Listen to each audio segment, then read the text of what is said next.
Assalamualaikum warahmatullahi wabarakatuh. Alhamdulillah, alhamdulillah wa syukurillah. Allahumma sholli ala sayyidina Muhammad wa ala ali sayyidina Muhammad. La haula wala quwata illa billah, amma ba'du. Ingkang kawula ta'zimi, kita taati para yai, ibu nyai ingkang hadir rawuh pada siang hari ini, wabil khusus Kiai Haji Ahmad Zulhilmi Ghazali, Imam Besar Masjid Sunan Ampel, Surabaya. Matur nuwun Yai, jauh-jauh dari Surabaya beliau berkenan hadir untuk mengikuti kegiatan pada siang hari ini. Semoga beliau paringi sehat, paring panjang umur, keberkahan, dan selalu dilindungi oleh Allah SWT. Yang saya hormati para Forkopimda atau yang mewakili, yang saya hormati Ketua MUI Kabupaten Blitar, matur nuwun Yai Syaifuddin Rohman. Yang saya hormati panitia Bapak Joko, matur nuwun. Yang saya hormati Ketua Dekranasda Kabupaten Blitar sekaligus Bapak Bupati berikut Yai Pak Zainal Arifin. Harus disebut, nanti saya nggak diizinkan maju lagi ya. Yang saya hormati Ketua MBCNU, para ranting, Ketua Ranting NU Kabupaten Blitar. Yang saya hormati Ketua LPTKA Bapak Mariana beserta jajaran. Yang saya hormati seluruh guru ngaji se-Kabupaten Blitar. Tepuk tangan untuk panjenengan semua yang hadir. Yang saya hormati seluruh undangan yang tidak bisa kami sebutkan satu persatu. Alhamdulillah wa syukurillah, pada siang hari ini akhirnya Pak Joko kita bisa mengadakan acara dalam rangka peringatan Muharram. Meskipun sudah tanggal 32, saya kira belum ada kata-kata yang terlambat. Kami jajaran pemerintah Kabupaten Blitar memohon maaf yang sebesar-besarnya apabila panjenengan panitia yang terus berkoordinasi dengan Pak Kabak Kesra, Mas Alwi, belum seberapa bisa ada waktu yang klik karena ada kegiatan serangkaian hari jadi Kabupaten Blitar. Jadi kami mohon maaf yang sebesar-besarnya juga karena juga mengingat waktunya sangat rupak sekali Yai, Ibu Nyai dalem nyun pangapunten, sehingga sekali lagi kami dalam rangka hari jadi ini memohon doa restu panjenengan semua supaya kami bisa mewujudkan visi misi kami, yaitu mewujudkan Kabupaten Blitar yang berlandaskan akhlak mulia, mandiri, maju dan sejahtera, dan mewujudkan Kabupaten Blitar yang baldatun, thayyibatun, warubun ghafur. Bapak Ibu yang saya hormati, panjenengan semua ini adalah garda terdepan. Garda terdepan kami sebagai orang-orang yang terpilih untuk mendidik anak-anak kita untuk mewujudkan Indonesia Emas 2045, di mana kita juga mempunyai bonus demografi, sehingga di tangan-tangan panjenengan, ilmu panjenengan yang kami harap bisa dimanfaatkan untuk mendukung anak-anak kita supaya ber-SDM unggul dan berakhlak mulia. Izin Yai, kami juga mempunyai program di Dinas Pendidikan, program sekolah sak ngajine, sehingga beliau-beliau ini sangat kami harapkan bisa bersinergi, berkolaborasi dengan pemerintah Kabupaten Blitar supaya anak-anak kita ini anak-anak yang soleh solihah, anak-anak yang bisa diharapkan untuk melanjutkan perjuangan bangsa dan negara ini. Dan kami sangat berharap Bapak Ibu panjenengan semua ini bisa terus nyengkuyung, guyub, rukun adem ayem seperti yang Kabupaten Blitar ini selama ini sudah terlihat kabupaten yang harmonis. Ada juga tokoh-tokoh FKUB ya yang hadir. Matur nuwun sampun hadir juga di acara ini karena Kabupaten Blitar ini banyak perbedaan agama tetapi tetap kami ingin menyatukan menjadi satu kesatuan yang utuh. Satu kesatuan keharmonisan. Matur nuwun Bapak Ibu, demikian dari kami tetap berjuang untuk berkhidmat kepada bangsa dan negara, mewujudkan Kabupaten Blitar, kabupaten yang maju dan sejahtera. Pantunnya nanti Pak Kepala Desa Gogodesa, sangat pinter.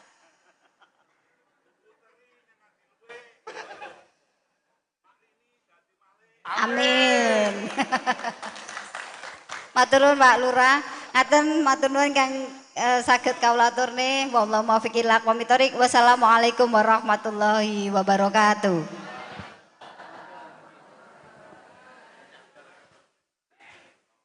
Bapak sekalian, sudah kita dengarkan bersama visi misi Kabupaten Blitar dari emak kita yang kita panggil Mae adalah Bu Hajah Rini Syarifah. Semoga tetap diberi kesehatan oleh Allah Subhanahu wa taala. Selanjutnya Bapak semuanya, pengajian umum yang akan disampaikan oleh Al-Mukarram Romo Kiai Haji Ahmad Zulhilmi Ghazali. Sepenuhnya pada beliaunya dipersilakan.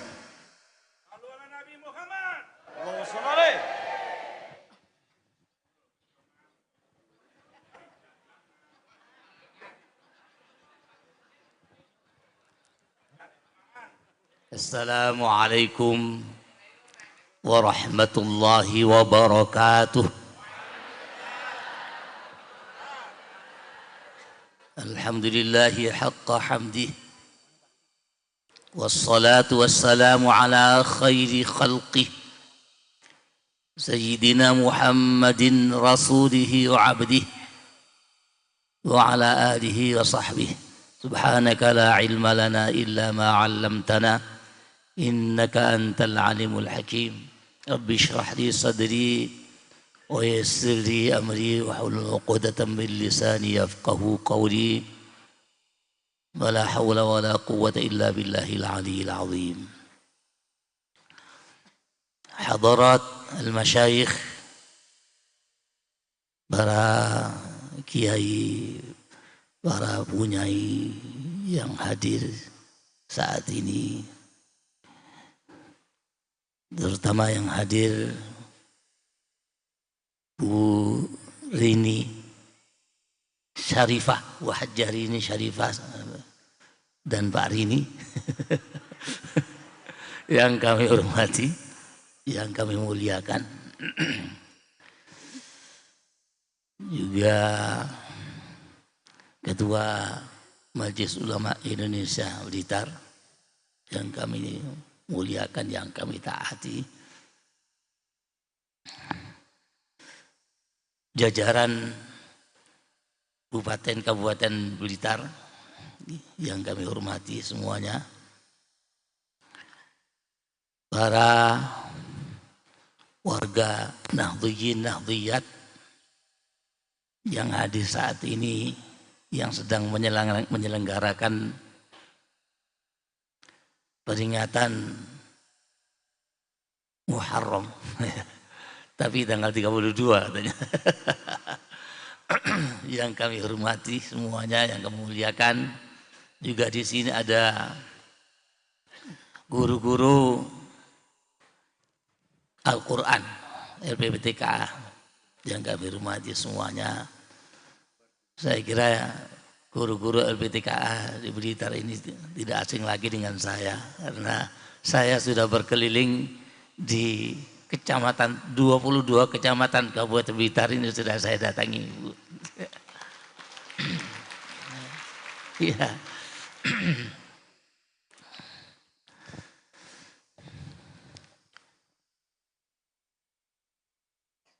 Warga Nahdliyin, Nahdliyat terutama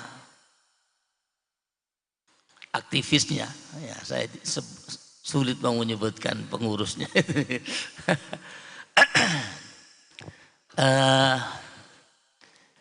Mudah-mudahan diberikan kesabaran para warga Nahdliyin di Blitar ini. Apa yang terjadi saat ini di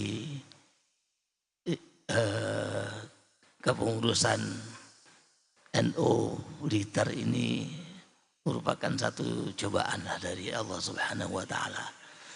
Mudah-mudahan bisa bersabar untuk menghadapi perjuangan.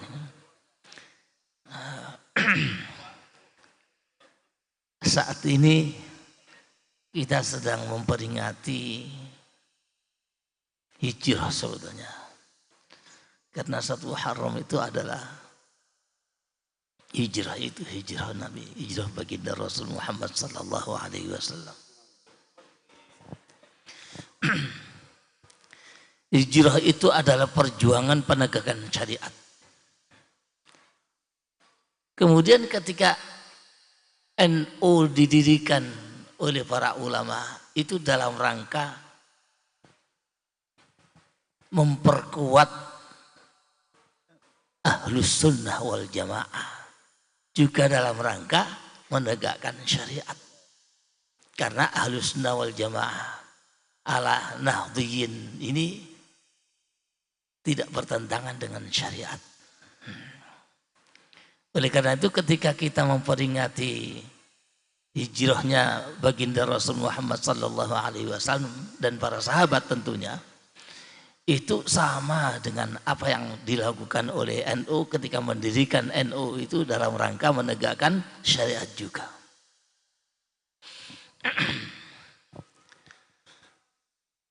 Ada satu yang penting bagi kita. Ketika baginda Rasul Muhammad sallallahu alaihi wasallam itu hijrah, itu didahului oleh hijrahnya para sahabat dalam rangka menyelamatkan syariat juga. Ketika mereka masih berada di Mekah, mereka merasa tertekan, tidak bisa mengembangkan, tidak bisa melaksanakan syariatnya dengan baik, maka baginda Rasul mempersilahkan para sahabat berangkat duluan ke Madinah.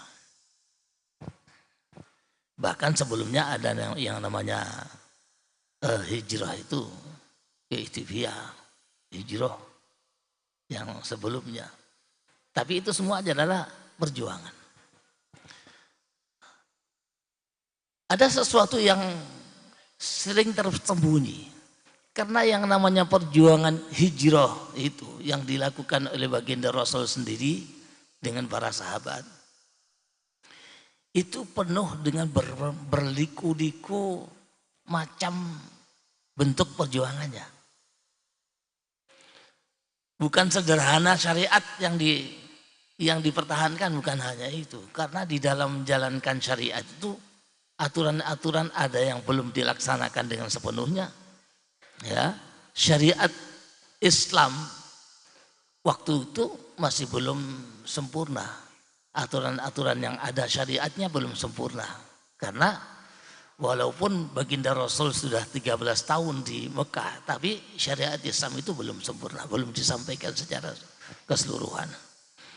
Sehingga ada beberapa peristiwa-peristiwa yang kadang-kadang kita memungkiri dan tidak tercover, tidak diceritakan. Padahal itu juga perjuangan itu. Ada satu contoh yang jarang diceritakan.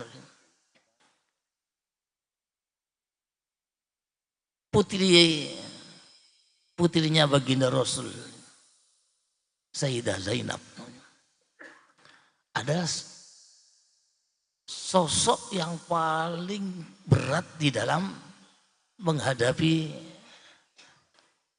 kaum kafir. Yang paling berat karena apa? Saat itu dia yang paling dewasa. Beliau karena sudah kawin, kemudian baginda Rasul diutus menjadi utusan Allah. Maka tentu saja yang jadi sasaran cemoohan juga Sayyidah Zainab.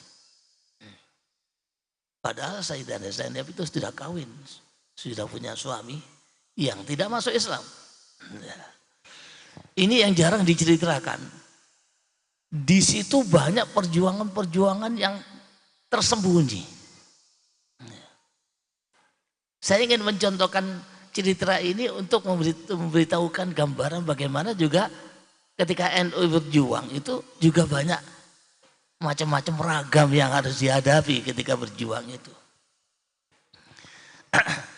Sayyidah Zainab itu sudah kawin dengan seorang lelaki terkemuka juga yang saat itu berjulukan Al-Amin yang kedua.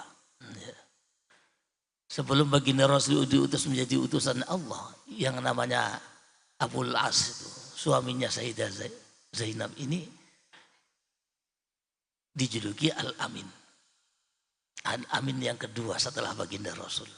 Ini yang jarang diceritakan, padahal ini penting bagi untuk memberikan tata siapa Zainab itu. Ya. Ketika Sayyidah Zainab itu dikawin oleh Abul As, di mana seorang Abul As itu adalah seorang Al-Amin, yang saat itu juga seorang yang kaya. Otomatis yang namanya Sayyidah Zainab itu adalah orang yang mulia, apalagi waktu itu adalah putranya baginda Rasul yang juga berjulukan Al-Amin. Sehingga saat itu yang namanya Sayyidah Zainab itu dimuliakan orang-orang. Dimuliakan karena mempunyai suami Al-Amin dan suami yang kaya raya, yang dihormati. Pada saat itu yang namanya orang-orang Mekah, orang yang dihormati itu adalah ya yang biasa dihormati adalah orang-orang kaya. Apalagi ditambah ada julukan Al-Amin. Nah, ini yang perlu kita ketahui, Sayyidah Zainab itu siapa.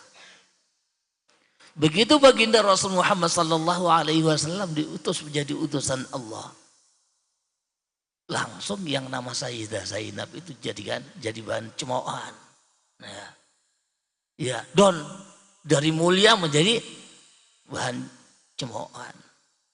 Itu perjuangan yang super berat yang dilakukan oleh Sayyidah Zainab. Di satu sisi Sayyidah Zainab harus membela baginda Rasul, dan karena saat itu sudah masuk Islam juga. Sementara suaminya tidak masuk Islam. Dalam syariatnya, ya, dalam syariat Islam pada waktu yang namanya perkawinan antara orang Islam dengan kafir masih berlaku, masih dipersilakan oleh Islam. Islam belum memperlakukan fasakh, belum, ya. Jadi otomatis harus melakukan, sebagai seorang istri harus taat kepada suami yang sedang kafir. Lalu yang namanya suaminya itu Abul As itu adalah seorang yang karena dihormati oleh orang-orang Mekah, di mana orang-orang Mekah adalah orang-orang yang tidak masuk Islam, maka dia pun tidak masuk Islam. Sehingga ketika ada perang Badar, perang yang kita kenal antara orang kafir Quraisy dengan umat Islam di Madinah, Abul As itu ikut perang dan akhirnya tertawan. Sayyidah Zainab harus berada di Mekah karena harus taat kepada suaminya. Sementara baginda Rasul sudah memerintahkan kepada sahabat yang Islam harus hijrah ke Madinah. Dilema, perjuangan berat, ya. Satu sisi harus taat kepada seorang suami, satu sisi harus hijrah bersama-sama dengan para sahabat. Ya. Bahkan sebelum Rasulullah hijrah, sahabat-sahabat sudah berhijrah. Mestinya Sayyidah Zainab juga harus hijrah. Tetapi karena di dalam syariat masih berlaku kawin silang antara kafir dengan Islam masih berlaku, sehingga Sayyidah Zainab melakukan sebagai seorang istri harus taat kepada suaminya. Ini perjuangan yang tidak diketahui oleh orang banyak.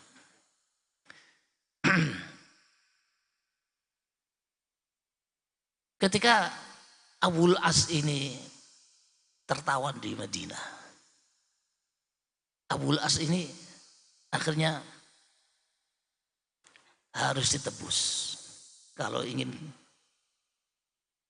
kembali ke Mekah harus ditebus. Nah, ditebus itu kan yang nebus kan harus Sayyidah Zainab. Akhirnya ada harta yang dimiliki Zainab itu gelangnya. Gelangnya itu gelang emas. Dijadikan untuk menebus suaminya agar supaya bebas. Dikirimlah yang namanya gelang itu. Begitu diberikan kepada tim yang menangani penawanan ini, nah, langsung akhirnya dipersilakan.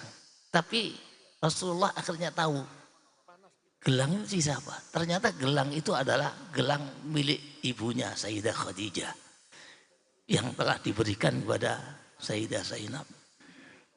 Rasulullah menangis melihat begitu berat perjuangan Sayyidah Zainab harus memerdekakan, harus menebus suaminya yang harus ditebus karena suaminya, dan itu sah-sah saja karena syariat masih membolehkan sebagai suami istri.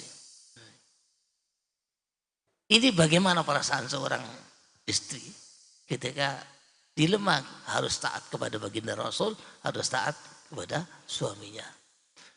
Baginda Rasul menangis, kembalikan saja gelang ini kepada anak saya Zainab.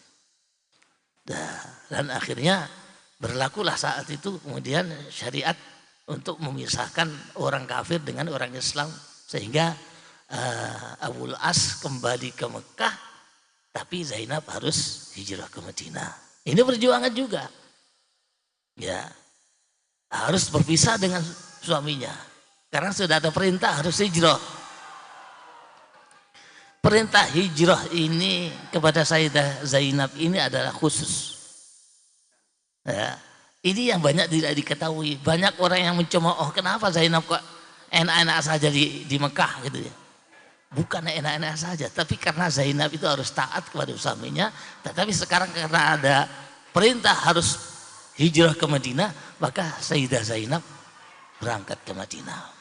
Dan itu perjuangan, setelah itu masih banyak perjuangan yang dilakukan ketika Abul As kemudian masuk Islam. Ya, itu juga ada perjuangan. Yang saya ingin kaitkan dengan NU ini adalah itu bentuk perjuangan yang dilakukan oleh Sayyidah Zainab. Salah satu bentuk perjuangan di antara perjuangan-perjuangan hijrah. Maka ketika kita bandingkan dengan berdirinya NU, NU berdiri tahun 1926. Ternyata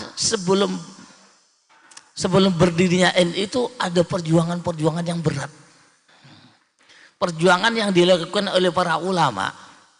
Para ulama itu berjuang ya dalam rangka menegakkan Ahlus Sunnah wal Jamaah, yang saat itu Ahlus Sunnah wal Jamaah itu sudah dikotori dengan aliran-aliran Wahabi. Ya. Maaf, saya harus menceritakan Wahabi karena tujuan utama NU adalah menghindarkan dari pengaruh Wahabi. Ya, itu harus saya sebutkan. Bagaimanapun harus saya sebutkan.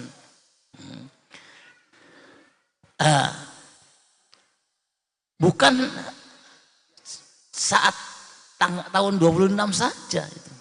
Perjuangan untuk mempertahankan Wahabi karena mempertahankan pengaruh dari Wahabi itu, ya, mempertahankan Ahlus Sunnah dari pengaruh Wahabi ini karena apa?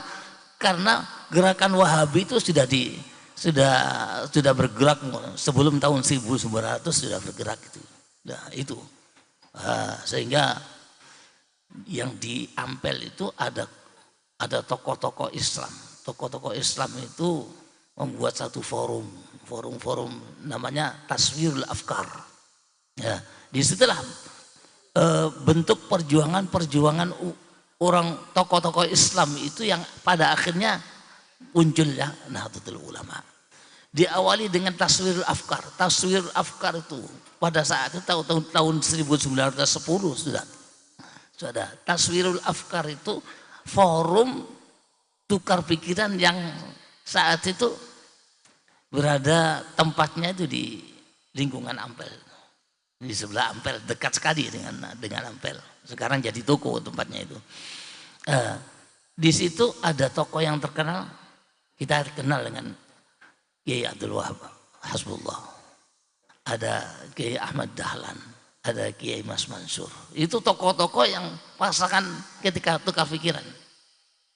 Ya, bertukar pikiran ya, namanya bertukar pikiran, kadang-kadang berdebat, akhirnya yang namanya kayak Mas Mansur mendirikan satu Jam'iyah Al-Irsyad, yang Kiai Ahmad Dahlan mendirikan Jam'iyah Muhammadiyah, ya.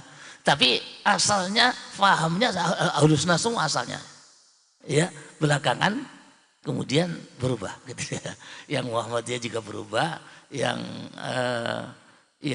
Al-Irsyad itu sebetulnya hampir sama saja juga dengan NU, tapi akhirnya berubah juga ya, gitu ya. Walaupun perubahan itu tidak terlalu banyak, tapi karena ini berbeda akhirnya sering dibenturkan antara Muhammadiyah dengan NU. Perbedaannya hanya sedikit. Katakan misalnya sekarang yang masih berbeda itu masalah kunut, hanya itu saja sebetulnya, nggak ada masalah sebetulnya. Ya. Artinya apa? Tokoh-tokoh 3 orang ini, ya, Kiai Mas Mansur, Kiai Ahmad Dahlan, Kiai Wahab Hasbullah, itu adalah tokoh-tokoh Ahlussunnah wal Jamaah semuanya. Wah, bergerak sampai pernah, karena mereka yang 2 ini sudah membuat satu Jam'iyah Al-Irsyad dan Jam'iyah Muhammadiyah, lalu kelompoknya Kiai Wahab ini mendirikan Nahdlatul Tujar, ya, ada tahun 1916 itu. Kemudian itu juga dalam rangka menangkis pengaruh-pengaruh Wahabi. Ya. Lalu perjuangan umat Islam saat itu, perjuangan para ulama-ulama saat itu yang gencar menghadapi orang-orang Wahabi, itu terutama pada waktu Perang Padri. Perang Padri itulah pengaruh Wahabi yang sangat berat yang dilakukan, yang dimasukkan di Indonesia. Saat itu telah banyak konsultasi antara ulama-ulama Indonesia, ya. Puncaknya tahun 1926 muncullah Nahdlatul Ulama.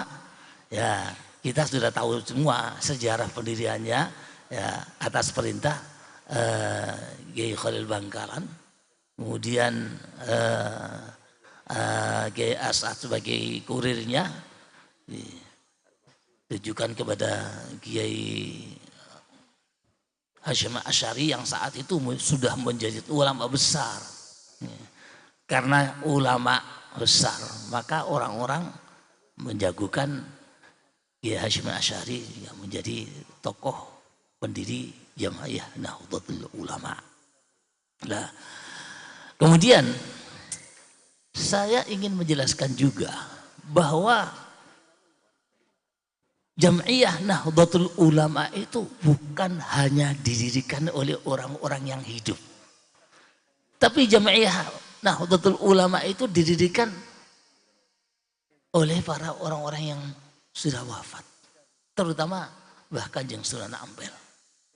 Cuma di dalam sejarah memang tidak dicatat karena memang ini adalah nggak nyata. Gitu. Tapi para ulama itu selalu berhubungan dengan Kanjeng Sunan Ampel. Bukan Kanjeng Sunan Ampel semua, wali-wali songo itu.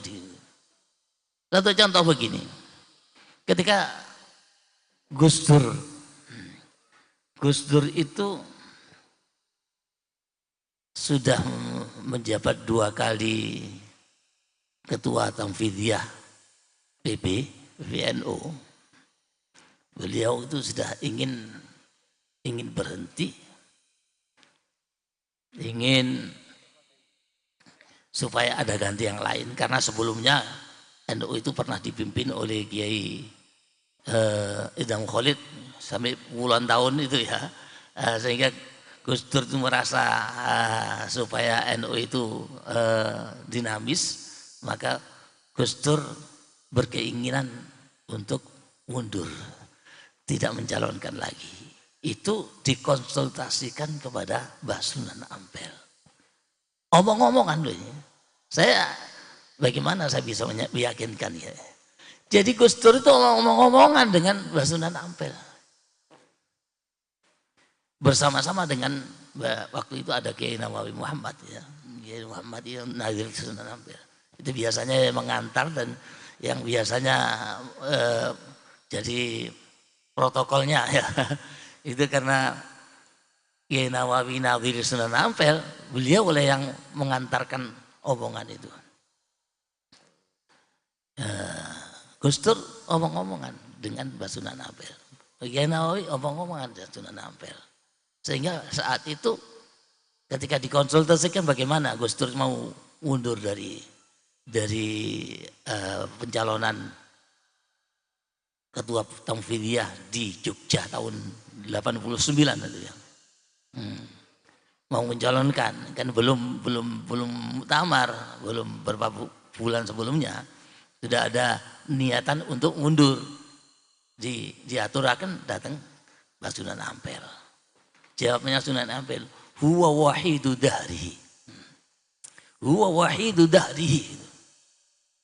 Mohon maaf saya menceritakan sesuatu yang gaib, tapi itu nyata ya. Saat itu ada yang namanya sabuk itu keluar dari makam. Keluar sabuk untuk dikenakan kan dikenakan Kiai Abdurrahman Wahid. Harus dikenakan Kiai, karena untuk menangkal orang-orang yang ingin merekayasa. Ingin merekayasa gagalnya muktamar, ingin muktamar di Jogja itu gagal. Sementara Mbah Sunan itu masih menginginkan agar supaya Gus Dur itu tetap menjadi ketua Tamfidiyah. Itu sabuknya itu akhirnya dikenakan oleh Gus Dur, dikenakan untuk menangkal hal-hal yang tidak diinginkan lah gitu ya. Dari Mbah Sunan Ampel. Tapi yang penting ada pernyataan dari Mbah Sunan Ampel, huwa wahidu dahri. Ya. Itu satu-satunya sekarang nggak ada tandingannya. Jangan mundur. Sudah nggak akan kalah yang lainnya. Ya akan kalah dia. Yang lainnya pasti kalah kalau maju. Ya. Sudah Gus Dur saja tetap jangan mundur. Akhirnya Gus Dur maju. Ini karena perintah dari Mbah Sunan Ampel. Nah, artinya apa? Orang-orang yang meninggal itu ikut berjuang di dalam menata NU. Ya, ikut berjuang di dalam menata NU. Makanya kita bangga menjadi orang NU. Karena organisasi NU ini, Jamiah NU ini adalah jamiahnya yang didukung, yang diperjuangkan juga oleh para aulia. Ada satu yang paling hebat, pengaruh orang-orang yang sudah meninggal itu, ya, terhadap kehidupan NU dan kehidupan Gus Dur.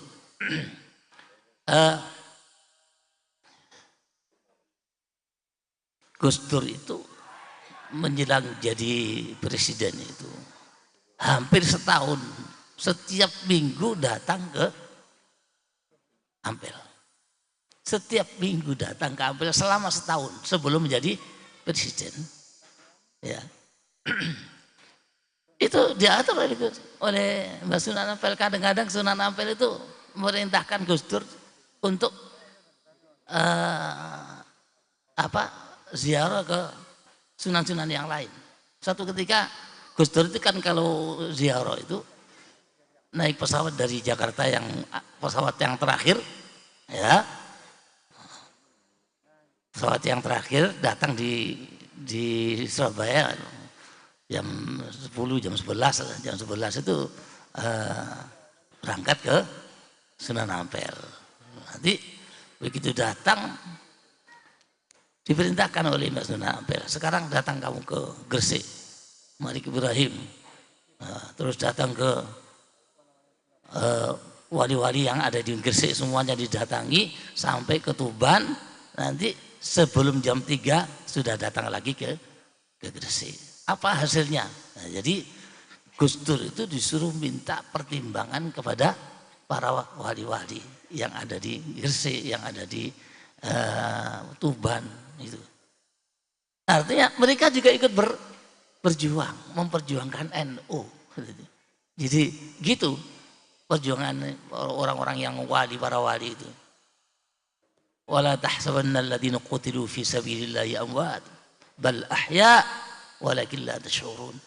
Jangan kau kira orang-orang yang mati syahid itu, para wali itu, ya, itu mati, enggak, masih hidup. Bal ahya, mereka masih hidup untuk memperjuangkan juga, memperjuangkan. Oleh karena itu sekali lagi, Jam'iyah Nahdlatul Ulama itu masih diperjuangkan oleh para wali. Jangan khawatir, walaupun sampean sekarang ini organisasinya ya masih marat-marit, masih nggak karu-karuan, tapi ada yang mengendalikan di dalam. Jangan khawatir, makanya sampai sabar saja lah. Walaupun sekarang pengurus Blitar ini, pengurus NU Blitar ini masih sedang prihatin, ya. Itu dipikirkan oleh para aulia, ya. Jangan ragu, mereka memikirkan. Jangan dikira panjenengan saja yang berjuang, mereka berjuang. Sampai ada satu cerita yang lebih nyata lagi, ya. Gini, Gus Dur itu kan pernah diwawancarai oleh Jaya Suprana, ya. Pernah menyaksikan, ya, di televisi, ya. Gus Dur itu pernah diwawancarai Jaya Suprana. Gus Dur ngomong, saya ini mau dibunuh oleh Pak Harto itu 3 kali. Ada yang pernah menyaksikan di televisi, ya. Bahkan saya menyaksikan 2 kali, pernah diulang gitu, ya. Nah, saya mau dibunuh oleh Pak Harto 3 kali, ya, karena NU, karena urusan NU. Sebab yang namanya Pak Harto saat itu adalah sangat meminggirkan NU saat itu, ya. Sampai-sampai Jaya Suprana itu takut mengalihkan pembicaraan, ya. Mengalihkan pembicaraan, ditarik sama Pak Gus Dur. Ulangi lagi, saya mau dibunuh 3 kali oleh Pak Harto. Nah, gitu. Lah ini saya ingin cerita, yang menyelamatkan itu adalah Mbah Sunan Ampel. Percobaan pembunuhan pertama itu ketika Gus Dur itu mau takziah bersama keluarganya. Waktu itu bersama Wahid Hashim, Bu Aisyah kakaknya, dan Bu Siti Nuria istrinya. Itu berangkat akan takziah ke Bandung lewat Cirebon saat itu pakai mobil. Begitu naik mobil, sudah naik, ada telepon dari Ampel Surabaya. Gus Dur segera saat ini harus berangkat ke Surabaya, harus berangkat ke Ampel. Langsung turun Gus Dur, pamitan sama istrinya, sama ibunya, sama kakaknya.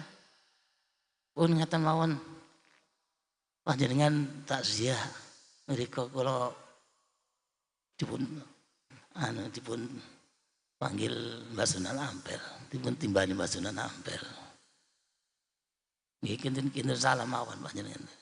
Nah, berangkat. Yang namanya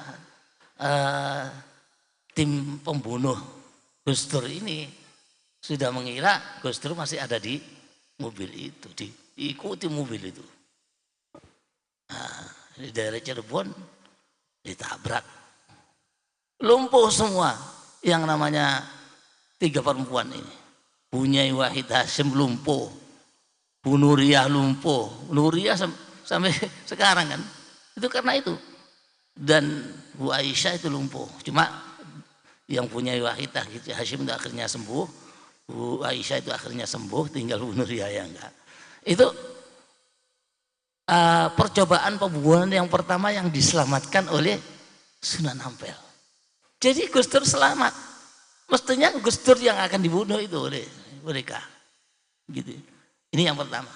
Yang kedua, ketika Gus Dur itu ziarah ke Sunan Ampel, akan ke acara di Jombang. Di Jombang itu ada acaranya NU juga. Terus Gus Dur itu diberitahu oleh Sunan Ampel, nanti kalau kamu ketemu orang yang ciri-cirinya begini, nah, itu nanti salami orang itu. Nah, disuruhnya salami. Nah, cuma Gus Dur kan nggak begitu kelihatan waktu itu sudah, ya nggak begitu kelihatan. Ya. Ada perintah dari Mas Sunan Ampel, sudah pergi ke Jombang. Begitu di Jombang, nah, ketemu apa yang dikatakan oleh Mbak Sunan Ampel, ada ciri-cirinya gitu. Gus Dur ngomong sama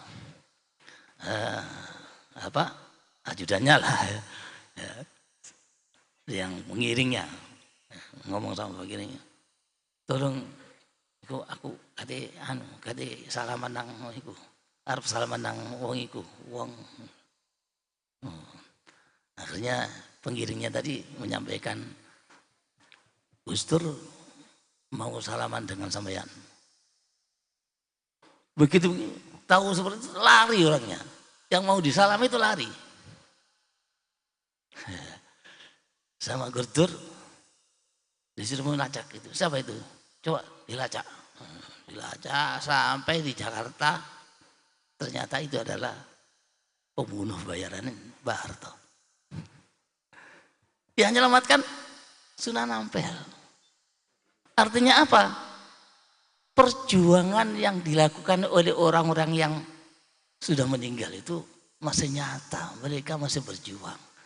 Oleh karena itu sampean jangan terlalu memikirkan kok dicari pengurus saya kok ditolak bareng.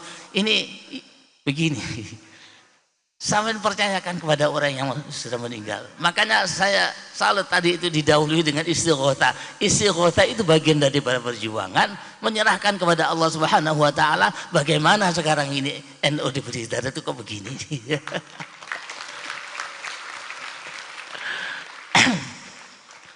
Ya, yang sabar saja lah. Insya Allah NU itu berjaya terus. Apalagi sekarang yang namanya NU itu sekarang warga NU itu loh, semuanya jumlahnya itu mencapai 56,9% dari penduduk Indonesia. Separuh lebih. Kalau penduduk Indonesia itu sekarang katakan hampir 280 juta ya.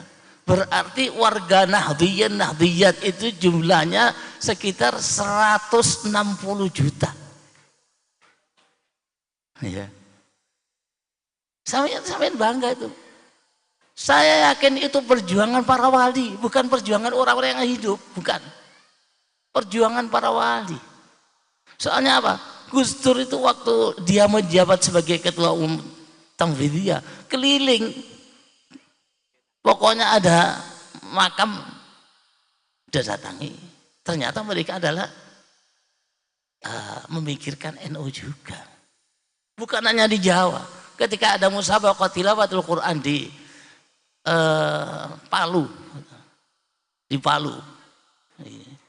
di Sulawesi Tengah ya, itu Gus Dur itu kan sudah jadi presiden waktu itu ya. Jadi presiden itu ditunggu-tunggu pembukaan MTQ sudah jam sekian, begitu datang Gus Dur mintanya kemana? Ke makam. Mintanya ke makam, ditunggu-tunggu orang sekian banyak menunggu pembukaan MTQ, ditunggu, ditinggal ke makam. Di sana minta pendapatnya, minta bagaimana perjuangan, ya perjuangan umat Islam lah, ya. Itu ternyata mereka juga memikirkan orang-orang yang wafat di sana itu memikirkan. Maka benar sekali apa yang firmankan oleh Allah Subhanahu wa taala, wala tahsabanna alladziina qutilu fi sabilillahi amwat bal ahya'u walakin la tash'urun. Jangan kau mengira orang-orang yang syahid mati syahid, orang-orang yang para wali itu mati syahid itu mati. Bukan, enggak mati. Bal ahya, mereka masih hidup. Untuk apa hidup? Memperjuangkan Islam juga. Ya. Walakin la tash'urun, akan tapi kalian semua enggak merasa. Enggak merasa, yang tahu itu adalah orang-orang tertentu yang bisa mengetahui perjuangan. Ya. Sekali lagi itulah NU, ya, yang masih sampai sekarang diperjuangkan oleh para aulia Allah, dan benar sekali apa yang orang NU lakukan, selalu melakukan istighotsah. Istighotsah itu juga akan diamini oleh orang-orang yang sudah meninggal.